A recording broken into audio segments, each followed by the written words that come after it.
नमस्कार। क्या आप जानते हैं कि एक वैध वसीयत जिसे पूरी तैयारी के साथ बनाया गया है वो अपनी वैल्यू खो देती है। ऐसा क्या होता है जो एक वैध वसीयत को बेकार कर देता है? ऐसे वो कौन से कानूनी पॉइंट होते हैं जिनमें एक वसीयत की कोई वैल्यू नहीं होती यदि आप उन्हें साबित नहीं कर पाते? दोस्तों, एक वसीयत एक बहुत ही महत्वपूर्ण डॉक्यूमेंट होता है जिससे आपका जो प्रॉपर्टी का अधिकार है आपको वो मिलता है। यदि आपके पिता ने आपके नाम वसीयत कर रखी है और आपको उस प्रॉपर्टी पर अपना अधिकार लेना है तो आप उसी वसीयत के थ्रू ले सकते हैं। तो इसलिए कहा जाता है कि वसीयत एक महत्वपूर्ण डॉक्यूमेंट है, लेकिन यदि उसे वैध साबित करना है तो कुछ कानूनी बातें होती हैं जिनका आपको ध्यान रखना होता है। जानेंगे आज के इस वीडियो में कि वो कौन सी बातें हैं। यदि कोई भी व्यक्ति वसीयत कर रहा हो तो उसे ध्यान रखनी चाहिए, और जिस व्यक्ति के नाम वसीयत की जा रही है उसे भी उन बातों का ध्यान रखना चाहिए ताकि भविष्य में किसी भी बात को लेकर के कोई विवाद ना हो और वसीयत को कोर्ट में ना जाना पड़े, कोई व्यक्ति उसे चैलेंज ना कर दे।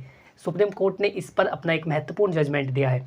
जो लेटेस्ट जजमेंट है इसकी जानकारी आज के इस वीडियो में आपको देने वाला हूँ कि वसीयत को साबित करने के लिए किन महत्वपूर्ण पॉइंट्स को साबित करना होता है, तब जाकर के जो आपकी वसीयत है वो वैलिड होती है। जानेंगे आज की इस वीडियो में। मेरा आपसे अनुरोध है कि यदि आप चैनल पर पहली बार आए हैं तो आज ही हमारे यूट्यूब चैनल कानूनी बातें को सब्सक्राइब कर ले ताकि किसी प्रकार की लीगल नॉलेज, कानूनी जानकारी, विधिक परामर्श और आपके अधिकार आप तक पहुँच सके। चलिए बिना किसी देरी के वीडियो शुरू करते हैं। नमस्कार दोस्तों, मैं अश्मित कुमार आप सभी का हमारे यूट्यूब चैनल कानूनी बातें में स्वागत करता हूँ। हमारे चैनल के माध्यम से आपको लीगल एडवाइस दी जाती है। यदि आप किसी भी टॉपिक पर कोई कानूनी परामर्श या विधिक जानकारी लेना चाहते हैं तो स्क्रीन पर दिए गए मोबाइल नंबर पर कॉन्टैक्ट कर सकते हैं। दोस्तों, मैं आपको बता दूं कि वसीयत उस डॉक्यूमेंट को कहते हैं जिसमें एक व्यक्ति अपने मरने से पूर्व इस बात की व्याख्या करता है, इस बात को बताता है कि उसकी प्रॉपर्टी उसके मरने के बाद किस व्यक्ति को दी जाएगी, और जो प्रॉपर्टी के सारे राइट है वो जैसे इसे मिले हुए हैं इसके मरने के बाद किस व्यक्ति को दी जाएंगे, इसके बारे में वसीयत डिसाइड करती है। कोई व्यक्ति अपने जीते जी लिख देता है। वसीयत किसी व्यक्ति की अंतिम इच्छा होती है। वो ये लिखता है कि मेरे मरने के बाद मेरी जो प्रॉपर्टी है वो इस व्यक्ति को दी जाएगी, मेरा बेटा या मेरी बेटी या अन्य कोई भी व्यक्ति। वसीयत आप जिसे चाहे उसे कर सकते हैं। यदि वो आपकी निजी संपत्ति होती है, आपकी सेल्फ एक्वायर्ड प्रॉपर्टी होती है, तो कोई भी व्यक्ति अपनी प्रॉपर्टी की वसीयत कर सकता है जिस व्यक्ति को भी चाहता है, और न्यायालय के द्वारा व्यक्ति की अंतिम इच्छा पूरी की जाती है। तो यदि उस व्यक्ति की डेथ हो जाती है तो उसके बाद न्यायालय के द्वारा ये समझा जाता है कि उस व्यक्ति के सम्मान को रखने के लिए वो व्यक्ति की जो अंतिम इच्छा थी उसको पूरा करना चाहिए, और इसीलिए जो वसीयत है उसके थ्रू दूसरे व्यक्ति के नाम प्रॉपर्टी के सारे राइट आ जाते हैं। तो जब भी आप वसीयत को बनाते या लिखते हैं तो आपको किन बातों का ध्यान रखना चाहिए, इसके लिए ऑनरेबल सुप्रीम कोर्ट ने 21 सितंबर 2023 को अपना लेटेस्ट जजमेंट दिया है जिसका नाम है मीना प्रधान वर्सेस कमला प्रधान। इस जजमेंट में सुप्रीम कोर्ट ने बताया कि आपको वसीयत को साबित करने के लिए किन बातों का ध्यान रखना होता है और किन बातों को न्यायालय के द्वारा देखा जाता है। यदि प्रॉपर्टी पर कब्जा आपको दिलाना है जिस व्यक्ति के नाम वसीयत की गई है, यदि उसको प्रॉपर्टी के राइट देने हैं तो किन बातों को साबित करना होता है। दोस्तों, इस जजमेंट के बारे में इसके आप सबसे पहले फैक्ट्स जानिए।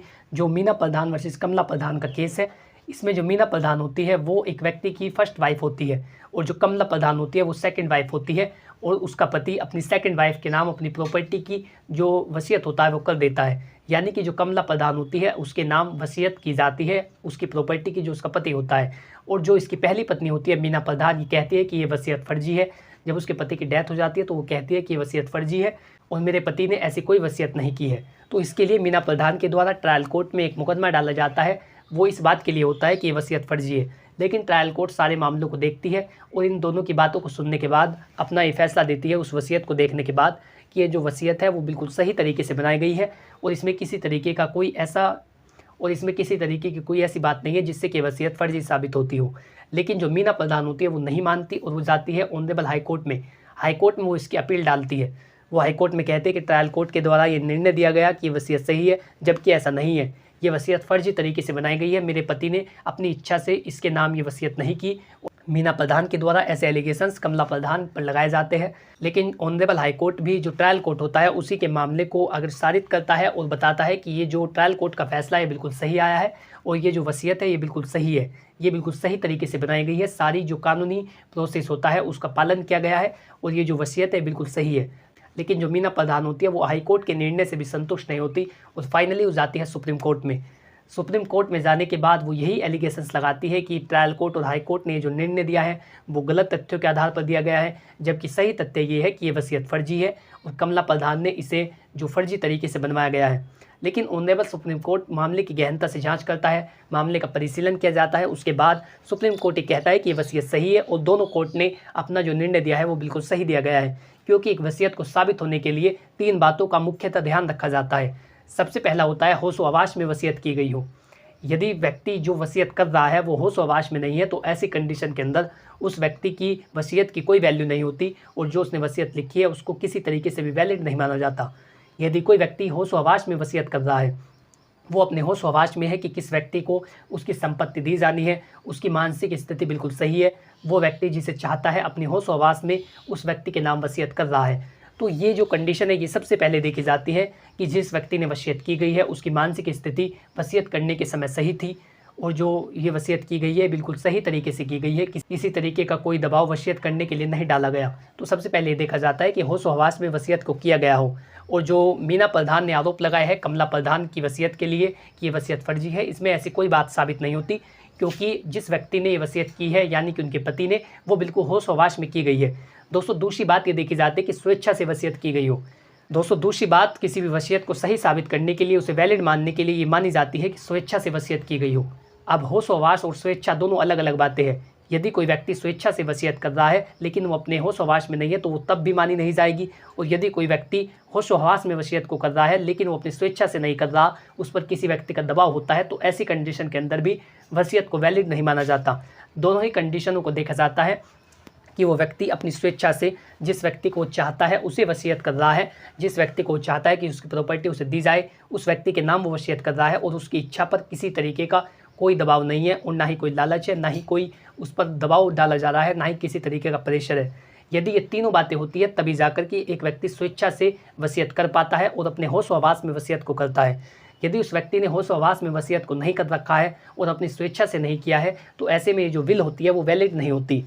और जो मीना प्रधान ने आरोप लगाया है कमला प्रधान की वसीयत के लिए, उसमें ऐसा भी कोई आरोप नहीं बनता कि उसने होश हवास में ना की हो और उसने अपनी इच्छा से ना की हो। जो उसके पति ने वसीयत की है वो बिल्कुल सही तरीके से की गई है। और दोस्तों अब हम जानते हैं कि इसे साबित कैसे किया जाता है कि उस व्यक्ति ने होश हवास में वसीयत की है या अपनी स्वेच्छा से उसने वसीयत की है। इसे साबित करते हैं दो गवाह जो वसीयत में लिखे जाते हैं कि किस व्यक्ति के सामने ये वसीयत की गई है।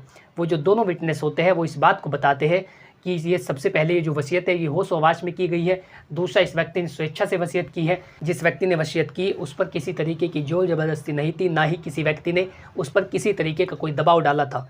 ये जो सारी बातें होती हैं ये दोनों गवाह बताते हैं, जो विटनेस वसीयत में लिखवाए जाते हैं, जो विल में लिखवाए जाते हैं, जो दोनों गवाह होते हैं वे इस बात को बताते हैं कि जब इस व्यक्ति ने वसीयत करी तो ये बिल्कुल होश हवास में था और अपनी स्वेच्छा से, अपनी इच्छा से इसने वसीयत को किया है। ये दोनों बातें गवाहों के द्वारा बताई जाती है और फिर वो कहते हैं कि वसीयत को पढ़ लेने के बाद हमने अपने हस्ताक्षर किए हैं और ये वसीयत हमारे सामने बनाई गई है, हमारे सामने लिखी गई है, और जो ये स्वेच्छा से वसीयत की गई है, होश हवास में की गई है, ये सारी बातें दोनों गवाहों के द्वारा बताई जाती है। तो यदि ये तीनों पॉइंट देख ली जाते हैं, होश हवास में, स्वेच्छा से और दो गवाहों के सामने यदि वसीयत की गई है तो वो बिल्कुल वैलिड होती है और वो रजिस्टर्ड होती है। तो ऐसे में उस वसीयत की कोई काट नहीं है, और यदि कोई व्यक्ति उस पर किसी तरीके का कोई एलिगेशन लगाता है तो उसे नहीं माना जाएगा। जो वसीयत है वो सही साबित की जाएगी, चाहे कोई व्यक्ति ट्रायल कोर्ट में जाए, हाई कोर्ट में जाए या सुप्रीम कोर्ट में जाए, क्योंकि सुप्रीम कोर्ट ने अपने जजमेंट मीना प्रधान वर्सेस कमला प्रधान 21 सितंबर 2023 में इस बात को बता दिया है कि यदि होश हवास में वसीयत की गई है, स्वेच्छा से की गई है, दोनों गवाहों के सामने की गई है,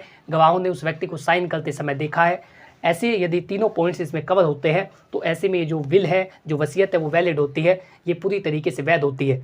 ऐसे में किसी भी व्यक्ति के द्वारा यदि कोई आरोप लगाया जा रहा है तो ऐसी कंडीशन के अंदर उस आरोप को नहीं माना जाएगा और जो वसीयत है वो सही साबित होती है। दोस्तों यदि आप वसीयत को कर रहे हैं तो इन तीनों बातों का ध्यान रखिए कि होश हवास में आप वसीयत कर रहे हो, अपनी स्वेच्छा से कर रहे हो, किसी तरीके का कोई दबाव ना हो, और दो गवाह जो इस बात को बता सके कि उन्होंने अपने जो साइन है वो इस वसीयत को लिखने के बाद किए हैं और जो वसीयत है वो उनके सामने बनाई गई है। ये मैटर करता है गवाहों के लिए। जो गवाह होते हैं यदि, और गवाह आप लोग सोच समझ कर बनाइए कि वो भविष्य में भी आपके काम आ सके और वो इस बात को बता सके कि वसीयत आपके सामने की गई है। यदि वो गवाह इस बात से मुकर जाते हैं और वो कहते हैं कि इस पर किसी तरीके का दबाव था या इसने अपनी इच्छा से नहीं की है या मैंने ये साइन नहीं की है, तो ऐसे कंडीशन के अंदर उस वसीयत की कोई वैल्यू नहीं होती और आप चाहकर भी उस वसीयत का कुछ नहीं कर सकते और उस वसीयत के आधार पर आपको संपत्ति के अधिकार नहीं मिल सकते।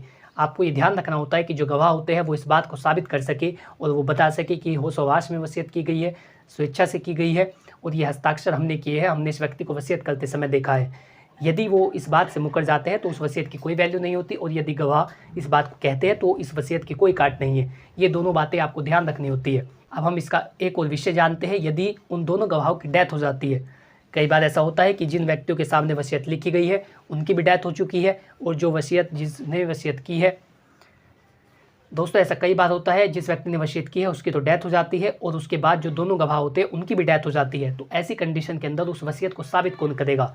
जिनके सामने वसीयत लिखी गई है उनकी भी डेथ हो चुकी है, जिसने वसीयत की है वो तो ऑलरेडी मर चुका है। तो ऐसी कंडीशन के अंदर जो सब रजिस्ट्रार होता है, जिसके यहाँ से वसीयत रजिस्टर्ड की जाती है, उसकी गवाही ली जाती है। वो ये बताता है कि दोनों गवाहों ने मेरे सामने हस्ताक्षर किए हैं, या जिस व्यक्ति ने वसीयत की है वो मेरे सामने रजिस्टर्ड की गई है, और मैं इसको सत्यापित करता हूँ। जो रजिस्ट्रार होता है फिर उसकी गवाही होती है यदि दोनों गवाह की डेथ हो चुकी होती है। ऐसे में भी जो वसीयत होती है वो वैलिड मानी जाती है। आशा करता हूँ कि जानकारी आपको अच्छी लगी होगी और आप लोग समझ पाए होंगे कि वसीयत कब वैलिड होती है और कब वो वैध नहीं मानी जाती। यदि आपको ये जानकारी अच्छी लगी है तो वीडियो को लाइक कर ले और चैनल को सब्सक्राइब कर ले यदि आप इसी तरीके की जानकारी में रुचि रखते हैं। यदि आपका इससे रिलेटेड कोई सवाल हो तो आप कमेंट बॉक्स में लिख करके पूछ सकते हैं, मैं जल्दी उसका उत्तर दूंगा। और इसके साथ ही यदि आपको विधिक परामर्श या कानूनी जानकारी लेना चाहते हैं तो स्क्रीन पर दिए गए मोबाइल नंबर पर कॉन्टैक्ट करें, जल्दी आपको उसका भी उत्तर दिया जाएगा। Thanks for watching this video. अपना कीमती समय देने के लिए धन्यवाद।